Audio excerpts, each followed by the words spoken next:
Chronic kidney disease పేషెంట్స్లో ఒక practical ఇబ్బంది గురించి ఇవాళ నేను మీకు తెలియజేస్తాను.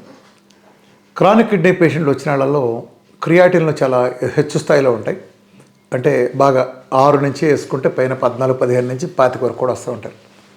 కిడ్నీ డిసీజ్ వచ్చినప్పుడు ఏమవుతుందంటే ఎక్కువ మందిలో జరిగేది వాళ్ళ హిమోగ్లోబిన్ పడిపోతుంది. దానికి కారణం ఏంటంటే కిడ్నీలోంచి తయారయ్యే ఒకటి ఎరిథ్రోపోయిటిన్ అనేది అది లోపించిన కారణంగా ఎర్ర రక్త కణాలు రెడ్ బ్లడ్ సెల్స్ తయారీకి విఘాతం కలిగి దాంట్లో మనకి ఆక్సిజన్ తీసుకెళ్లే క్యారియర్స్ తగ్గుతాయి, హిమోగ్లోబిన్ తగ్గుతుంది. అంటే కిడ్నీ ప్రాబ్లం రావడం కారణంగా హిమోగ్లోబిన్ తగ్గటం అనేది కామన్ విషయం. సో ఇది ఒక లింక్, జాగ్రత్తగా గమనించండి. అంటే క్రియాటిన్ పెరుగుతుంది. అంటే క్రియాటిన్ అంటే మన శరీరంలో ఉండే వ్యర్థ పదార్థం. అది మామూలుగా కావాల్సింది బయట డిస్క్రీట్ అయిపోవాలి, కిడ్నీ ప్రాసెస్ చేసి బయటికి పంపించేస్తుంది యూరిన్ ద్వారా.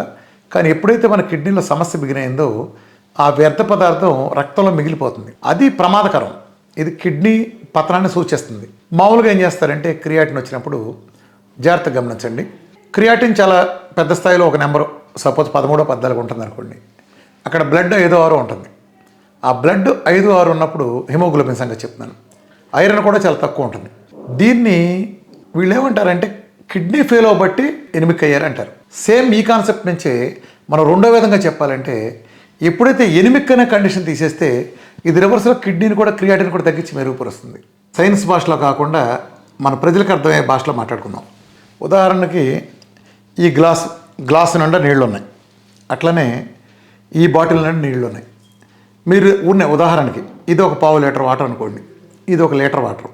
ఇప్పుడు నేను 1 స్పూన్ టేబుల్ సాల్ట్ తీసుకుని ఈ గ్లాస్ వాటర్లో కలిపాను.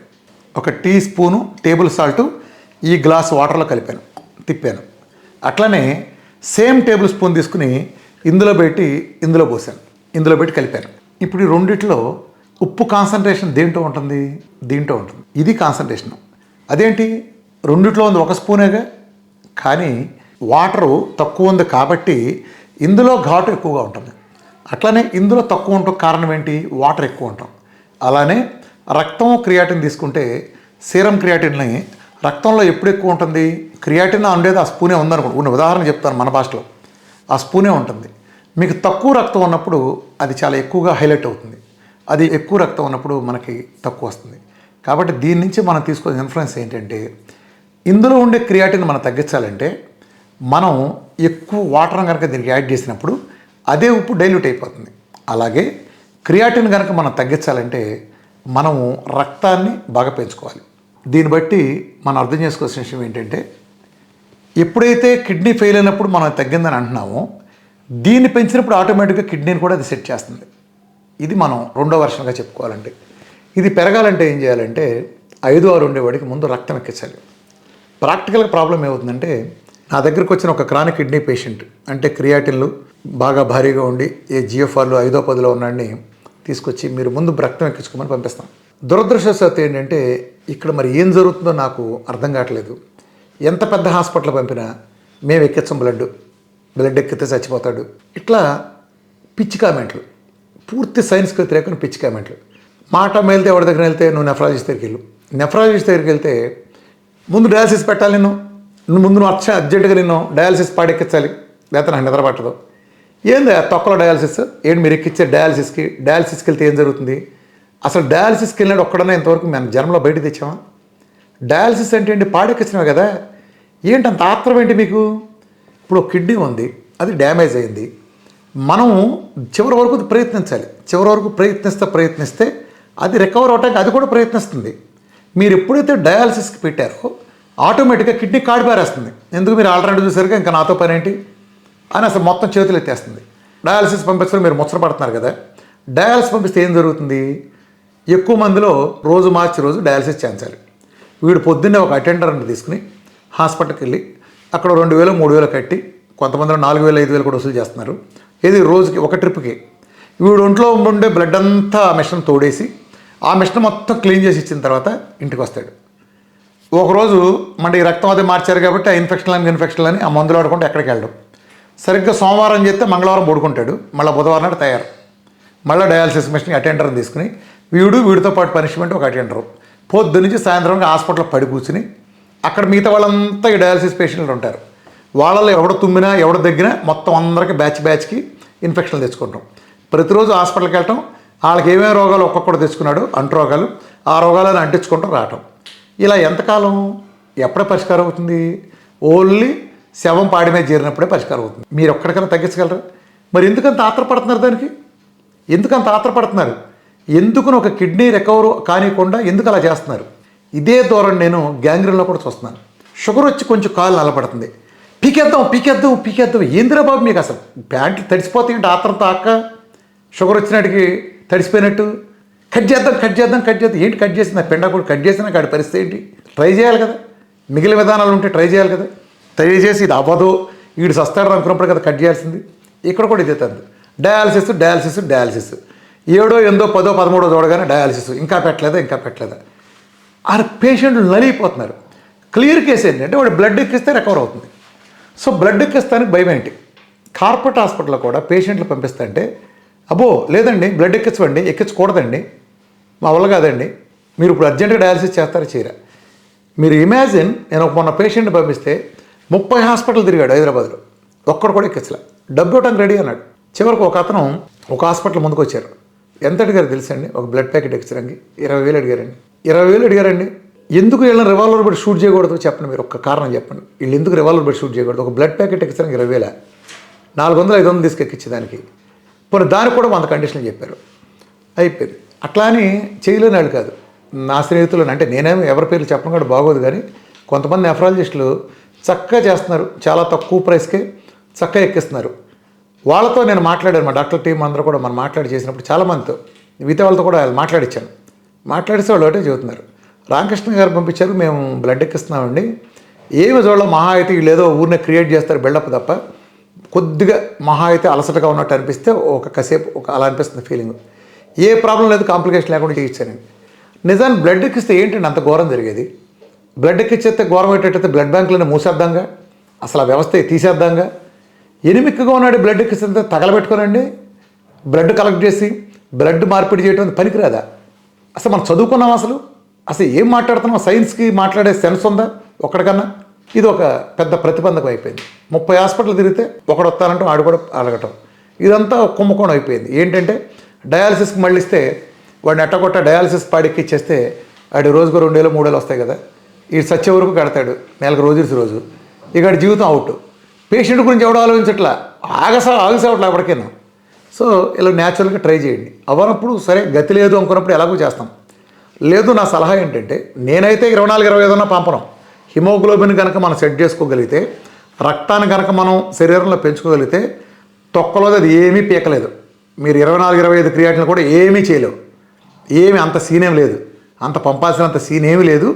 బ్లడ్ బాగా ఉంటే మీరు ఎప్పుడైనా సరే ఒక క్రానిక్ కిడ్నీ పేషెంట్స్ కనుక ఉంటే వాడి రిపోర్ట్లో ఫస్ట్ చూడాల్సింది GFR, EGFR లాంటి క్యాల్కులేషన్స్, లేకపోతే ఇలాంటివి చూడాల్సింది. అలానే యూరిన్ అనాలిసిస్లో వాటిలో కాదు, వాడి బ్లడ్ ఎంత ఉందో చూసుకోండి. హిమోగ్లోబిన్ చక్కగా ఉంటే సెట్ అవుతుంది.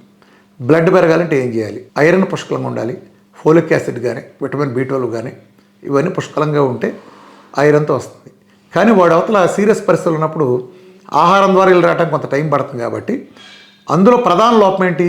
కిడ్నీ ఎరిత్రోపోయిటన్ మనం తయారు చేయటం, ఇవ్వటంలో మనకి లోపం ఉంది. కాబట్టి ఇన్స్టెంట్గా రెడ్ బ్లడ్ సెల్స్ తయారు కావట్లేదు బోన్ మ్యారోలో. కాబట్టి మనం దానికి తక్షణ పరిష్కారంగా కిడ్నీ వచ్చిన వాళ్ళకి ఎరిత్రోపోయిటన్ లాంటి ఇంజెక్షన్ కనుక అది ఇస్తే, ఎరిత్రోపోయిటన్ ఇంజెక్షన్ దాంట్లో కొన్ని రకాలు ఉన్నాయి. ఒకటేమో 6,000 తీసుకుంటారు, అంటే నేను పేర్లే చెప్పకూడదు కాబట్టి చెప్పట్లేదు. అలాంటి కాకుండా, అంటే అటువంటి సందర్భం వచ్చినప్పుడు అది అంత పెద్ద ప్రభావంగా కూడా లేదు. రెండోది అంటూ మనకు 400, 500 మనం కొనుక్కుంటే పడుతుంది. బహుశా హాస్పిటల్లో అడిగితే వాళ్ళు 10,000 చెప్పచ్చు. అలా కాకుండా మందుల షాపులో మనం తీసుకెళ్ళి వాళ్ళకి రీజనబుల్ సర్వీస్ ఛార్జెస్ పే చేసి మీరు హాస్పిటల్లో, మంచి హాస్పిటల్లో మీరు చేయించుకోండి. అలా చేయించుకొని రక్తం ఇంప్రూవ్ అయిన పరిస్థితిలో చెప్పే కదా, గ్లాసు వాటర్లో ఉప్పు యొక్క సాంద్రత తగ్గాలంటే గ్లాసు వాటర్కి అదనంగా మనం వాటర్ని యాడ్ చేసుకునే కొద్దీ అది తగ్గిపోతుంది. ఎప్పుడైతే హిమోగ్లోబిన్ పెరిగిందో ఆటోమేటిక్గా క్రానిక్ కిడ్నీ డిసీజ్ అనే ప్రాబ్లం నుంచి, CKD నుంచి 12 నుంచి 4 మన డైట్లో చేస్తే ఆ 12 ఉండేది 4 రావటం, అట్లనే 15 ఉండేది నెల రోజుల్లోనే లోపే అది 6కి 7కి రావటం, లేదా 17 ఉండేది 8కి రావటం, లేదా 2 నెలల్లోనే 5.8 ఉండే డయాలసిస్కి వెళ్ళే క్రియాటిన్ కేసులు, అలాగే అది 0.8కి రావటం లాంటి అనేక టెస్టిమల్స్. అలానే కిడ్నీ సైజ్ కూడా ఒక బండ బూతు మాట ఏం చెప్తారంటే, ఈ ప్రపంచంలో లివర్ అనేది ఒక్కటే మనకు రికవర్ అవుతుంది తప్ప మిగిలిన డ్యామేజ్ అయిన ఏ ఆర్గాన్ కూడా రికవర్ కాదని చెబుతారు. ఇది దీనికంటే అతిపెద్ద cauliflower, one of the top క్యాలీఫ్లవర్లో ఇది ఒకటి. మన చెవుల్లో పెట్టేది అల్లోపతి కళ్ళు ఎప్పటికప్పుడు క్యాలీఫ్లవర్ షాప్ ఉంటుంది కదా వాళ్ళకి, ఆ షాపులోంచి అమ్మే ఒక పెద్ద పువ్వుల్లో ఇదో పువ్వు. కిడ్నీ పెరగదనే ఒక క్యాలీఫ్లవర్ ఒకటి పెడతారు, పచ్చి అబద్ధం. వీళ్ళు అనేది ఏంటంటే లివర్ తప్పితే ఏ ఆర్గాను రీజనరేట్ కాదని. అది తప్పు అని అదే సీపెప్టైడ్ పెంచి అట్లనే GAD65 లాంటి వాటిలో ఆ రిపోర్ట్లు సరిచేసి ప్యాంక్రాస్లో ఇన్సులిన్ ప్రొడక్షన్ చనిపోయిన బీటా సెల్స్ని రికవర్ చేసిన చరిత్ర మన డైట్కున్న విషయం మీకు అందరికీ తెలుసు. అనేక టెస్టిమల్స్ ఉన్నాయి. సీపెప్టైడ్లు పెరిగిందంటే ప్యాంక్రాస్లో డెడ్ అయిన బీటా సెల్స్ రికవర్ అయినాయి అనేది మీనింగ్. సో టైప్ 1 తగ్గడానికి కారణం కూడా అదే, అది రికవర్ అయింది. అట్లనే కిడ్నీ సైజు కూడా పెరగదనే మాట పచ్చి అబద్ధం. కిడ్నీ సైజు పెరుగుతుంది, ఇది ఖచ్చితంగా పెరుగుతుంది డైట్ ద్వారా. ఇది పెరగదని చెబుతారు, ఎమ్మమ్మ కూడా పెరగదు, ఎలా పెరుగుద్ది, ఇది రిపోర్ట్లు తప్పు, ఏదో బుకాయించాలని చూస్తారు. ఈ బుకాయింపులకి స్వస్తి చెప్పండి. మీకు అసాధ్యమైన అనేకం జరుగుతాయి. మీరు చేయలేకపోతే ప్రపంచంలో ఎవడో చేయడం అనమాట పచ్చి అబద్ధం. సో ఒక డైట్ అది చేయగలదు. ఇది మీకు తెలియదు కదా, మీరు చేయలేనప్పుడు చేయలేనట్టు ఉండండి. వేరే చేయలేదని మీరు చెప్పే అర్హత కూడా మీకు లేదు. నా పక్కన రిపోర్ట్స్ కూడా ఉంటే మీరు చూడండి ఏ రకంగా పెరుగుతుంది అనేది. సో డైట్లో క్రానిక్ కిడ్నీ డిసీజ్ ఉన్నాళ్ళు బ్లడ్ ఎక్కించడానికి దయచేసి మిగిలిన వాళ్ళు హాస్పిటల్కి వెళ్ళిన వాళ్ళు కూడా మీ డబ్బులు మీరు తీసుకోండి, ఎవరు వద్దంటారు. రీజనబుల్గా తీసుకుని లేదా పోనీ ఎక్కువే తీసుకోండి. వచ్చిన వాళ్ళకి బ్లడ్ ఎక్కిస్తే మీ దగ్గర ఒక రోజు హాస్పిటల్ అడ్మిట్ చేసుకోండి. ఏమవుతుంది కాంప్లికేషన్స్ చెప్పండి. ఎవరి చెవులో పూలు పెడతారు మీరు, ఏదో ప్రమాదం, ఏం ప్రమాదం జరుగుతుంది చెప్పండి, నేను రాసేస్తా రెస్పాన్సిబిలిటీ. ఆ ప్రమాదం జరిగితే నేను వెళ్తా జైలుకి సిద్ధం, ఏ పేషెంట్ కన్నా సరే కూర్చున్నాళ్ళని. మీకు లైసెన్స్ ఉంది కాబట్టి మీరు చేయమని మిమ్మల్ని అడుగుతున్నాం. లేదా బ్లడ్ బ్యాంకులు ఎత్తిపారండి, ఎందుకు తగలేసుకోను. ఒకటి బ్లడ్ ఎక్కితే ఒకటి హాని జరుగుతుందా, ఏం చెప్తారు. రెండోది ఏంటంటే, ఎప్పుడైతే మీ దగ్గర బ్లడ్ తక్కువ ఉందో మీరు ఎనిమిగ్గా మారారో అది హార్ట్ ఫెయిల్యూర్కి దారితీస్తుంది. మన ఇటు నుంచి గుండెకి పంపు, లంగ్ నుంచి కానీ పంపు కొట్టాలంటే రక్తం పర్సంటేజ్ మనకు ఎనిమిగ్గా ఉంటే, తక్కువగా ఉన్నప్పుడు ఆ పంపింగ్ వెళ్ళే స్పీడ్ లేని పరిస్థితుల్లో ఆ స్పీడ్ అందించడం కోసం రక్తనాళాలు మనకి ఆ స్పీడ్ అందించడం కోసం మన శరీరంలో హై బ్లడ్ ప్రెషర్ క్రియేట్ అవుతుంది. హై బ్లడ్ ప్రెషర్ క్రియేట్ అవడం అనేది తిరిగి అది గుండె ఫెయిల్యూర్కి దారితీస్తుంది, అనేక అనర్థాలకు దారితీస్తుంది, పక్షవాతాలకు కానీ బ్రెయిన్లో స్ట్రోక్లు కానీ దారితీస్తుంది. సో రక్తహీనత ఇన్నిటి దారితీస్తుంటే మనం రక్తం ఎక్కించుకోవాలి. అలాగే క్రానిక్ కిడ్నీ డిసీజ్ ఉన్న వాళ్ళకి అది ప్రోటీన్ తీసుకుంటే ఇబ్బంది పడతారు కాబట్టి, అంటే కిడ్నీ ప్రోటీన్ ప్రాసెస్ చేస్తున్న ప్రాథమికంగా ఆ ప్రోటీన్ ప్రాసెస్ చేసే కిడ్నీ లోడ్ మీద ఉంది కాబట్టి మీరు ఇప్పుడు ప్రోటీన్ రిచ్ ఉన్న ఆహార పదార్థాలైన మాంసాల్లో ఉండే మటన్ లాంటి, రొయ్యలు లాంటి, అలానే చికెన్లో ఉండే కానీ మీరు ఇచ్చినప్పుడు ఆ లోడ్ తీసుకుని ఇబ్బంది పడే అవకాశం ఉంది. కాబట్టి కిడ్నీ ఫెయిల్యూర్ అయిన వాళ్ళు అధిక ప్రోటీన్లు ఉన్న మాంసాహారం లాంటి వాటికి, అలానే గుడ్డులో తెల్ల సొనకి దూరంగా ఉండండి.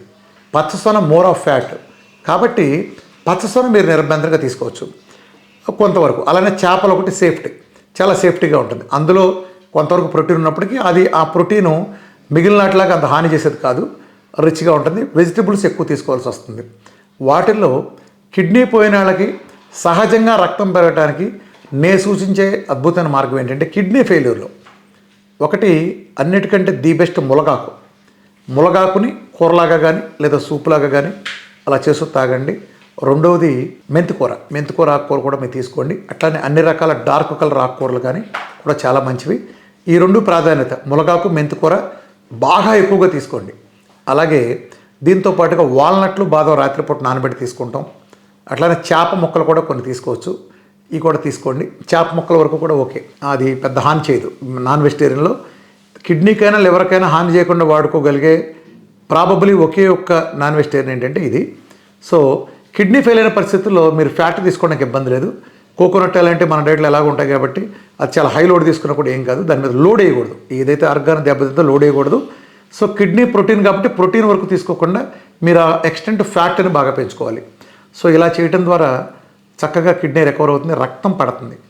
దీనికి తగినట్టు నేను ఇందాక చెప్పిన ఎరిథ్రోపోయిటిన్ ఇంజెక్షన్ కూడా వీక్లీ వన్స్ లేదా మీ డాక్టర్ సలహా మేరకు 10 డేస్కి ఒకసారి కానీ నార్మల్ సెలైన్స్ తీసుకోండి. అది డైరెక్ట్ చేస్తారు కొన్ని సందర్భాలు, అలా కాకుండా నార్మల్ సెలైన్ చేసే పద్ధతి కూడా ఉంది. మీరు అలాంటప్పుడు వాళ్ళు గ్లూకోజ్ పెట్టకుండా ఎన్ఎస్ నుంచి పెట్టమని అడగండి.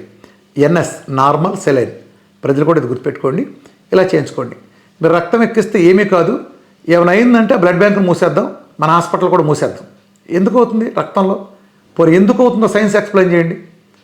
కిడ్నీ లోడు మీరు అని మంచినీళ్ళు ఇవ్వకపోవడం కూడా పెద్ద తప్పు. నేను ఆల్రెడీ ఒక వీడియో చేశాను కిడ్నీలో మంచినీళ్ళని. ఇది కూడా పెద్ద బండపోతు. మంచినీళ్ళు తాగకపోతే కిడ్నీ పోతుంది. మరి కిడ్నీ పోయిందంటే మీరు మంచినీళ్ళు తాగద్దు అంటారు.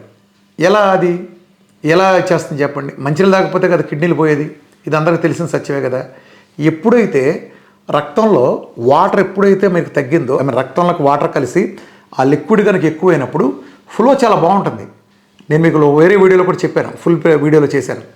ఒక అంగుళం పైపు తీసుకుని మనం వాటర్ కనుక దాంట్లోంచి ఒక ఫోర్స్లో వదిలినప్పుడు అది చాలా దూరం వెళ్ళింది అనుకోండి. ఒక సపోజ్ 2 అడుగులు దూరం వెళ్ళింది. ఇప్పుడు అడుగున మనం వాటర్తో సోర్స్ పడిపోయినప్పుడు ఏమవుతుంది? వాటరు అంగుళం పైపులోంచి 2 అడుగుల దూరం పడే పైపు ధార ఇప్పుడు జస్ట్ ఒక అరడుక్కే పడిపోతుంది. అంటే జస్ట్ ఇక్కడే పడిపోతుంది. అంటే కింద ఇన్పుట్ సోర్స్ మనకు అందనప్పుడు దగ్గరలో పడిపోయే పరిస్థితి ఉంది. సో అప్పుడు ఏం చేస్తుంది? ఇక్కడి నుంచి అక్కడ దాకా వాటర్ వెళ్ళాలంటే ఏం చేయాలి? వేలు పైపు పెట్టి వేలు ముయ్యాలి, మార్గాన్ని సన్న చేయాలి. అంటే దాన్ని మన శరీరంలో ఉండే రక్త ప్రసరణ వ్యవస్థకి కనుక అన్వయించితే రక్త ప్రవసన తీసుకెళ్లే పైపుని ముయ్యాలి. వ్యాసో కన్స్ట్రక్షన్ చేసినట్టు ఇలా మూత పడాలి. అప్పుడు ప్రెషర్ ఎక్కువ ఎక్కడికి వెళ్తుంది. ప్రెషర్ అంటే ఏంటి? Blood pressure. ఆ బ్లడ్ ప్రెషర్ ఎక్కువైతే ఏమవుతుంది? కిడ్నీలు పుచ్చకాయ బగిలినట్టు పగులుతాయి. సో రక్తం లేకపోవడం ఇన్ని అనర్థాలు ఉన్నాయి. వాటర్ ఇవ్వకపోవటం కూడా తప్పు. లోడు అని మాట్లాడేవాళ్ళు 1/2 లీటర్ ఇవ్వండి లేదా లీటర్ ఇవ్వండి అని మాట్లాడుతున్నారు. మీరు ఒక 80 కిలోలు లేదా 100 కిలోలు ఉన్న పర్సన్ ఉంటాడు. అతని కిడ్నీ ఇప్పుడు 10కో 12కో వచ్చింది. మీరు 1/2 లీటర్ తాగమంటే అతను కేవలం వాటర్ లేకపోవటం వల్ల చనిపోతాడు కదా. మీరు ఈ చిన్న లాజిక్ మీరు ఎలా మర్చిపోతున్నారు? కిడ్నీ మీద లోడ్ అంటారు ఏంటండి? కిడ్నీ మీద లోడ్ అయితే అతను చచ్చిపోవాలిగా. కిడ్నీ మీద లోడ్ వేసాడని తినకుండా ఉంటే, మంచినీళ్ళు అందించకుండా ఉంటే మరింత లోడ్ పడుతుంది కదా కిడ్నీ మీద. రక్తం తక్కువ అయినప్పుడు కిడ్నీలో బ్లడ్ ప్రెషర్ పెరిగి అది మరింత రెండో సైకిల్లో ఇదంతా వచ్చి రెండో రిఫ్లెక్షన్లో భాగంగా కిడ్నీని మరింత పాడు చేస్తుంది కదా. ఈ లాజిక్ ఎలా మర్చిపోతున్నారు? సో లోడ్ వేయకుండా ఉండాలంటే నేను చక్కటి పరిష్కారం చెప్తాను. సో అతని శరీర బరువు చూసుకోండి.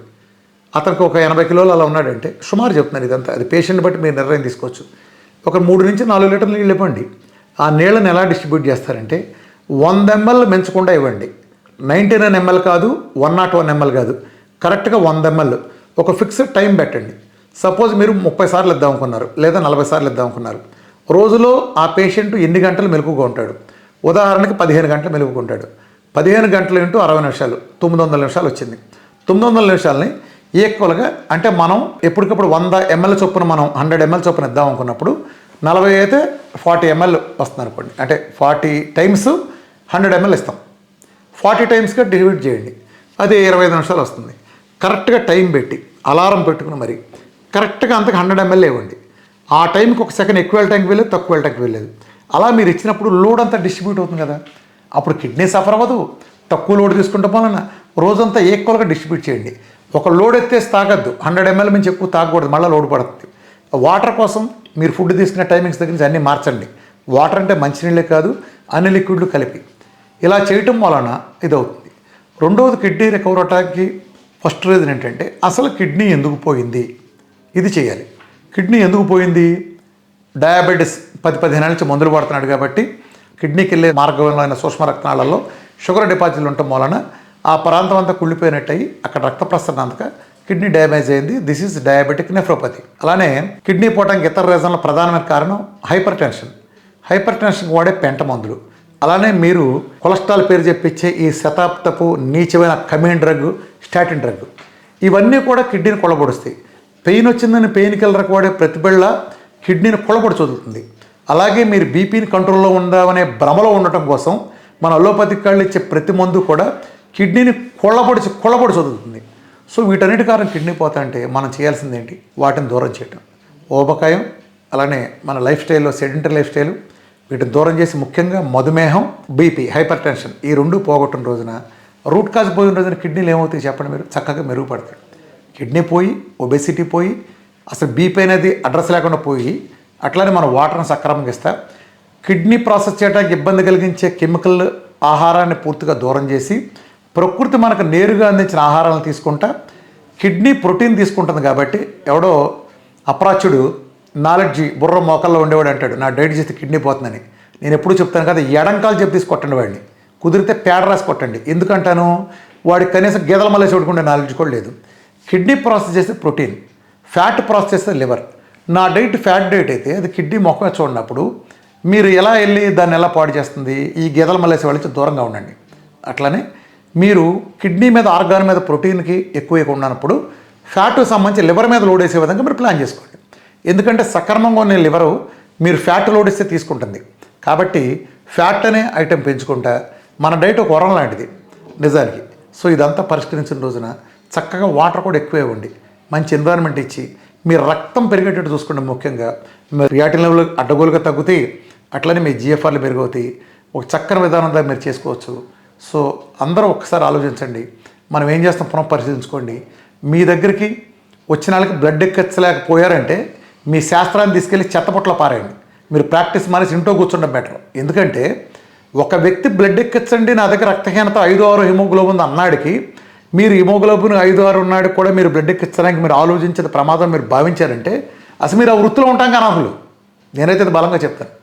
ప్రజలు కూడా వీళ్ళ పట్ల అప్రమత్తంగా ఉండండి.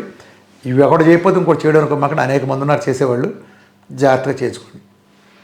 Thank you very much.